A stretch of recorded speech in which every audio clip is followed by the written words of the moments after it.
En esta reunión vamos a hablar sobre equilibrio ácido-base. Mi nombre es Miguel Contreras y soy médico internista. Y vamos a iniciar con 3 casos clínicos. El primer paciente masculino que ingresa a la emergencia médica con cuadro clínico de 7 días de evolución, caracterizado por tos sin expectoración, hipertermia y disnea, que se acentúa en las últimas 8 horas. Al examen físico, lesiones en piel compatibles con varicela, presión arterial de 160, frecuencia cardíaca de 130 y frecuencia respiratoria de 38 por minuto.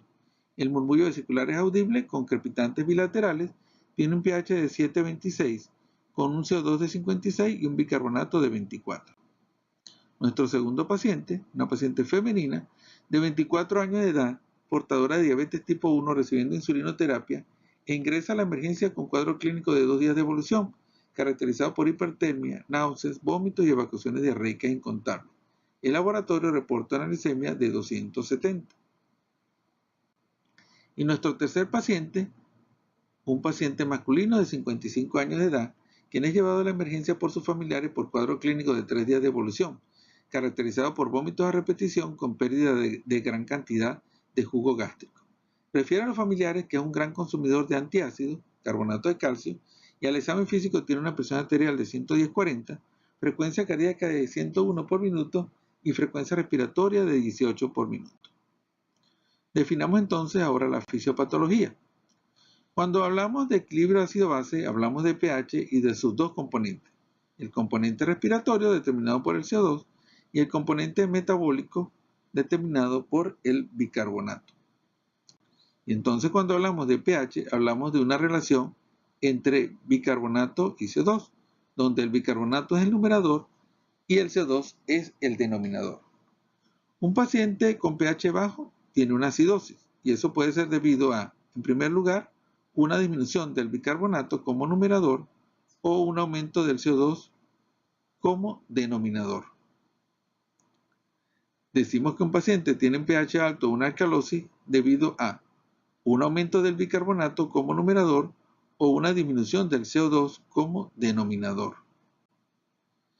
Hablando ahora del componente respiratorio del CO2, entonces decimos que una persona, si tiene trastornos respiratorios, tiene una acidosis, que es una disminución del pH por un aumento del CO2, y tiene una alcalosis, que es un aumento del pH por disminución del CO2. Y decimos que si el componente alterado es el metabólico, entonces tiene una alcalosis si tiene un aumento del bicarbonato y tiene una acidosis si tiene disminución del bicarbonato. Ahora debemos tomar en cuenta un elemento muy importante que es la compensación. Siempre fisiológicamente existe una compensación y a un cambio de un componente metabólico respiratorio le va a corresponder un cambio en la misma dirección metabólico o respiratorio pero en menor proporción. Por ejemplo, si hay una disminución del pH por disminución del bicarbonato, se va a producir una disminución del CO2 pero en menor proporción. Si hay un aumento del pH por aumento del bicarbonato, se va a producir un aumento del CO2 en menor proporción. Si hay un aumento del pH por disminución del CO2, entonces se va a producir una disminución del bicarbonato en menor proporción. Y si hay una disminución del pH por un aumento del CO2, se va a producir un aumento del bicarbonato en menor proporción. Entonces siempre va a haber un cambio primario y un cambio secundario. Y el cambio secundario siempre va a ser en menor proporción. Por ejemplo, si una persona hipoventila y aumenta su CO2, se va a producir un aumento en la producción de bicarbonato en menor proporción. Si la persona hiperventila con disminución del CO2, se va a producir una disminución del bicarbonato en menor proporción. Si la persona aumenta su producción de bicarbonato, se va a producir un aumento en el CO2 con hipoventilación en menor proporción. Y si una persona tiene una disminución en la producción de bicarbonato, la persona va a responder con hiperventilación para tratar de disminuir su CO2. Para comenzar el análisis de la gasometría del equilibrio ácido-base, entonces necesitaríamos clasificar en primer lugar el CO2. Eso va a ser el punto básico inicial, clasificar el CO2. Entonces tenemos 3 posibilidades. Que el paciente tenga un CO2 menor de 35 milímetros de mercurio, se trata de una hiperventilación alveolar o alcalosis respiratoria. Que el paciente tenga un CO2 entre 35 y 45, que es una ventilación alveolar aceptable, o que el paciente tenga un CO2 mayor de 45 y hablamos de una insuficiencia ventilatoria o acidosis respiratoria. Entonces, después de clasificar al paciente de acuerdo al CO2, haremos una clasificación conjunta con el CO2 y el pH. Si tenemos un paciente con una hiperventilación alveolar menor de 35 milímetros de mercurio, entonces este paciente está hiperventilando y disminuyendo su cantidad de CO2. Si ese paciente tiene un pH mayor de 7.45, ¿qué está pasando? Bueno, que su disminución de CO2 no ha sido compensada con disminución de bicarbonato. Por lo tanto, se trata de un trastorno no compensado, de una hiperventilación aguda que no ha podido ser compensada. Ahora, si un paciente tiene una hiperventilación alveolar con niveles de CO2 menor de 35, pero su pH se encuentra entre 7.35 y 7.45, ¿qué está pasando? Que la disminución de CO2 está siendo compensada en parte con disminución de bicarbonato. Por lo tanto, se trata de un trastorno compensado y una hiperventilación crónica. Ahora, si el paciente tiene una hiperventilación con niveles de CO2 menores de 35, pero su pH es menor de 7.35, ¿qué puede estar pasando aquí? ¿Será que la disminución del CO2 está siendo sobrecompensada con una gran disminución en la producción de bicarbonato? Eso desde el punto de vista fisiológico no es posible. No existe la compensación, pero no la sobrecompensación. Es decir, no podemos pasar a un paciente de una alcalosis a una acidosis. Eso desde el punto de vista fisiológico es imposible. Entonces la conclusión es que el trastorno inicial, el trastorno básico del paciente, es un trastorno metabólico. En este caso se trataría de una acidosis metabólica en la cual la disminución del bicarbonato no puede ser compensada por la disminución del CO2. Entonces se trata de una acidosis metabólica descompensada. Ahora veamos otro grupo de pacientes, los pacientes que tienen insuficiencia ventilatoria y su CO2 es mayor de 45. Si ese paciente tiene un pH menor de 7.35, ¿qué está pasando? Que el aumento del CO2 no está siendo compensado con cambios del bicarbonato. Por lo tanto, se trata de un trastorno no compensado agudo, y en este caso sería una insuficiencia ventilatoria aguda. Por otro lado, si el paciente tiene una insuficiencia ventilatoria con CO2 mayor de 45, pero su pH se encuentra entre 7.35 y 7.45, ¿qué está pasando? Que su aumento de CO2 está siendo compensado en parte con aumento del bicarbonato. Entonces ya se trata de un trastorno crónico compensado, y en este caso sería una insuficiencia ventilatoria crónica. Ahora, si el paciente tiene una insuficiencia ventilatoria con niveles de CO2 mayor de 45, pero su pH es mayor de 7.45, volvemos a hablar como en el caso anterior. Es posible que el aumento de CO2 sea sobrecompensado con un aumento exagerado en la producción de bicarbonato. Dijimos anteriormente que la sobrecompensación no es posible desde el punto de vista fisiológico. Entonces, este caso se trataría de un trastorno metabólico primario, una alcalosis metabólica, donde el aumento del bicarbonato no puede ser compensado por el aumento del CO2. Y por último, si el paciente tiene una ventilación alveolar aceptable, es decir, tiene niveles de CO2 entre 35 y 45. Si tiene un pH entre 7.35 y 7.45 es una persona normal. Si tiene un pH menor de 7.35 es una acidosis metabólica, trastorno plenamente metabólico, y si tiene un pH mayor de 7.45 es una alcalosis metabólica.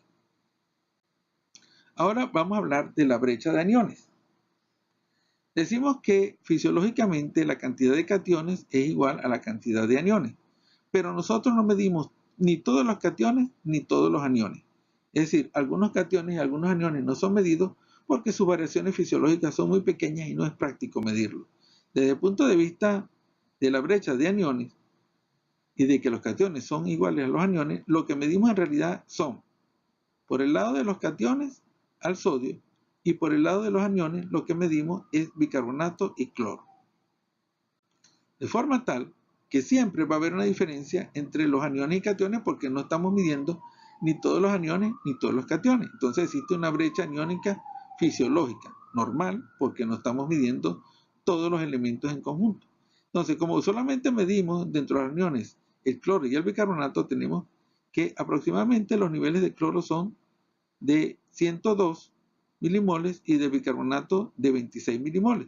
102 más 26 da 128 milimoles. Y por el lado de los cationes, como solo medimos el sodio, el nivel de sodio es 140. Si nosotros restamos 140 menos 128, tenemos una brecha fisiológica, una diferencia fisiológica entre cationes y aniones de 12 milimoles. Eso es lo normal. Otro elemento a tener en cuenta es la relación recíproca entre el cloro y el bicarbonato. Es decir, que si el cloro sube, el bicarbonato baja, y si el bicarbonato sube, el cloro baja. Esto es fisiológicamente aceptado. Entonces, ¿para qué nos sirve la brecha aniónica, la determinación de la brecha aniónica desde el punto de vista de la clínica? Según la brecha aniónica o anion gap calculado, las acidosis metabólicas pueden dividirse en dos grandes grupos. Es decir, que el cálculo de la brecha aniónica nos sirve para clasificar las acidosis metabólicas y se dividen en dos grupos. La acidosis metabólica con brecha aniónica o anion gap elevado por adición de ácidos fijos, o sea, porque estamos añadiendo ácidos al medio del paciente, o los pacientes con anion gap o brecha aniónica normal o hiperclorémica, y se debe esencialmente a pérdida de bicarbonato. El aumento en la concentración de cloro se debe a que si el bicarbonato desciende, como dijimos anteriormente, el cloro aumenta para mantener la electroneutralidad del medio. Veamos entonces qué es lo que sucede. En los pacientes con brecha aniónica aumentada, ¿qué pasa? Que el trastorno inicial en sí no es por cambio en el bicarbonato, sino por adición de ácidos al medio. Si añadimos ácidos al medio, produce disminución del bicarbonato. En este caso, teníamos un cloro de 100 y el bicarbonato bajó a 10. 100 más 10 da 110. Y como el sodio se mantiene constante en 140, entonces tenemos que 140 menos 110 te da 30. Es decir, que hubo un aumento en la brecha aniónica por disminución en el nivel del bicarbonato. Pero tenemos que recordar que el trastorno primario no fue del bicarbonato, sino fue por adición de ácidos. Las acidosis con brecha aniónica aumentada, los ejemplos esencialmente son cetoacidosis diabética, la acidosis láctica, los síndromes hiperosmolares y la insuficiencia renal crónica.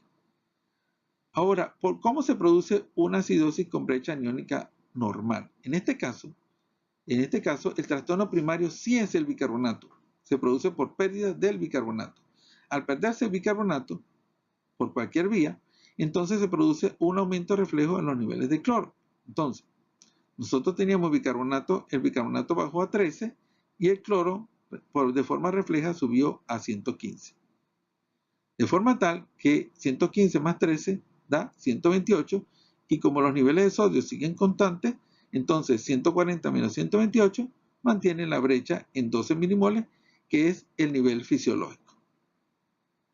Entonces tenemos aquí una acidosis con brecha aniónica normal. Dentro de los ejemplos de acidosis metabólica con brecha aniónica o anion gap normal, tenemos las pérdidas digestivas, las pérdidas renales, la disfunción renal, la ingesta de cloruro de amonio, líquidos por sobrealimentación y algunos casos de acidosis en que se administró insulina. Vamos a revisar entonces ahora los casos clínicos que presentamos al principio. El primer paciente es un paciente con un cuadro infeccioso, probablemente un cuadro viral, una neumonía por varicela. Tiene crepitantes bilaterales y un infiltrado intersticial bilateral. Analicemos la gasometría. Dijimos entonces que evaluamos primero el CO2. Y en el CO2, este paciente tiene una insuficiencia ventilatoria, tiene un aumento del CO2. Pero vean ustedes que el pH está en 7.26. ¿Qué está pasando con este paciente? En este paciente, el aumento del CO2 no está siendo compensado con aumento del bicarbonato. Por lo tanto, se trata de un trastorno agudo. Y en este caso se trataría de una insuficiencia ventilatoria aguda. Vamos con el segundo paciente. Paciente diabética tipo 1 que recibe insulina, fue descompensada por un cuadro diarreico y tiene una glicemia de 270. ¿Qué pasó con esta paciente? Tiene un CO2 de 40, es decir, que está normal. Entre 35 y 45 está normal este nivel de CO2. Y tiene un pH en 7.25. ¿Qué es lo que está pasando con esta paciente? Esta paciente tiene una disminución de bicarbonato que no está siendo compensada por disminución del CO2. Y entonces, en este caso, se trataría de un cuadro netamente metabólico, es decir, de una acidosis metabólica. Y el tercer paciente es un paciente masculino que ingresa con un cuadro de vómito a repetición con pérdida de jugos gástricos, pérdida de ácidos y es un gran consumidor de antiácidos de carbonato de calcio. Estos pacientes, por pérdida de ácidos, entonces probablemente haya desarrollado un trastorno de tipo alcalótico. Vamos a ver cómo está la gasometría de este paciente. Entonces vemos que este paciente tiene un CO2 en 55 y un pH en 7.60. ¿Qué está pasando con este paciente? ¿Será que el aumento del CO2 de este paciente está siendo sobrecompensado con una gran producción de bicarbonato para llevarlo de una acidosis a una alcalosis? Ya dijimos que las sobrecompensaciones no existen desde el punto de vista fisiológico y que el trastorno primario entonces de este paciente se trata de una alcalosis metabólica donde el trastorno primario es aumento de bicarbonato. Recordemos que este paciente está perdiendo ácido por el jugo gástrico y no puede ser compensado con aumentos del CO2. Es una alcalosis metabólica descompensada. Muchas gracias por su atención.